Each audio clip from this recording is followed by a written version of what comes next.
Hello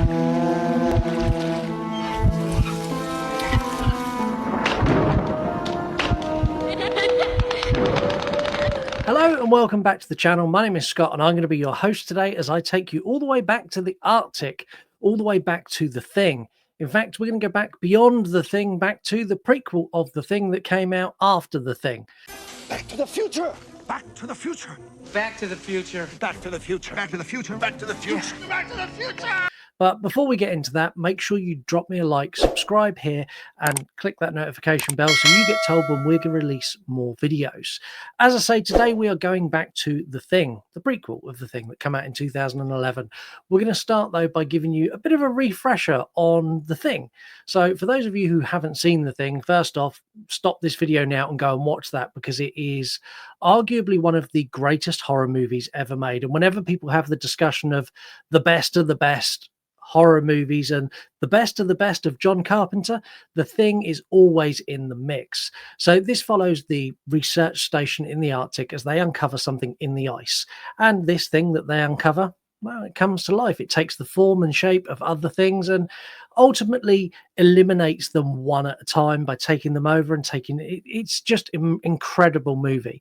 Visual effects wise, this is one of the greatest movies of the 80s, if not the greatest, and still to this day looks amazing. It has a ginormous following, even though it had a particularly bad theatrical release. This later on become a cult classic and is John Carpenter's one of his favorite films he's ever made. He was very disappointed at how this performed, and I think he's very happy now that this has become a well-loved and well-respected classic. So jump into 2010, 2009, 2010.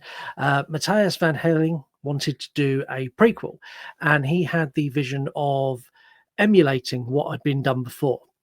So he wanted to work very heavily with practical effects and bring a story that wasn't a carbon copy. So what he wanted to do was focus very much more on the distrust and tension. So very much like we got the Petri dish scene, he wanted an entire movie that built that tension all around practical effects work. And that's what he set out to do. So they built a replica, a set piece replica, almost to the measurement of the research station that they go and visit, the Swedish research station. He then, with his team, painstakingly made practical effects for every single thing in this movie. So all of the creature design was practical effects, all of the gore was practical effects, and this movie had no CGI whatsoever. He was very happy with the finished result, and he decided it's time to take this to the studio and go, look what we did. And he did that. And the studio, which was Universal Pictures, did not like what he had done. You gotta be fucking kidding.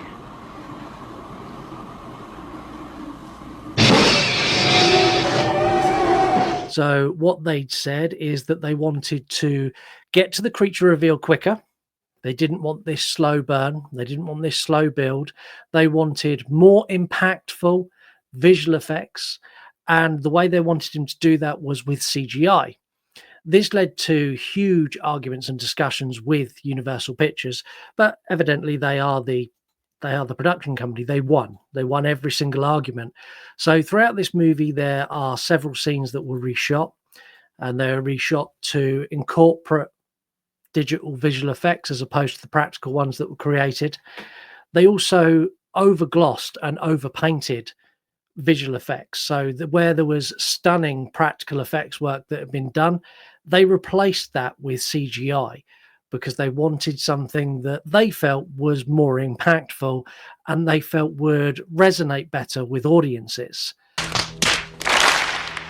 And I really find this difficult to understand. So The Thing became a cult classic because of what it was, this practical effects showcase with a deep, slow burn plot that had moments of gore and moments of terror, but was tense throughout, which is exactly what the director tried to bring with the 2011 prequel.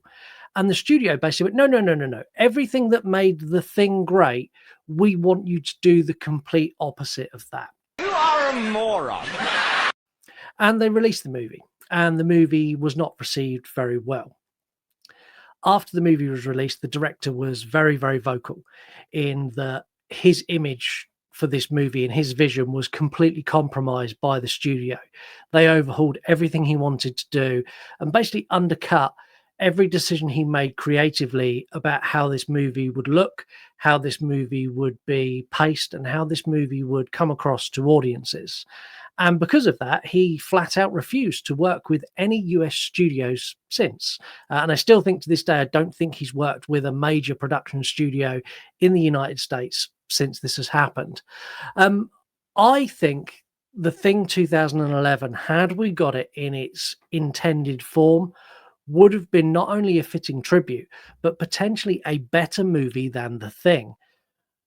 And it's a crying shame that we didn't. And I would love for them to release that director's cut. There must be a director's cut of this somewhere before Universal got their grubby little fingers all over it and painted CGI everywhere and removed stuff and reshot stuff. There must be somewhere that original director's cut.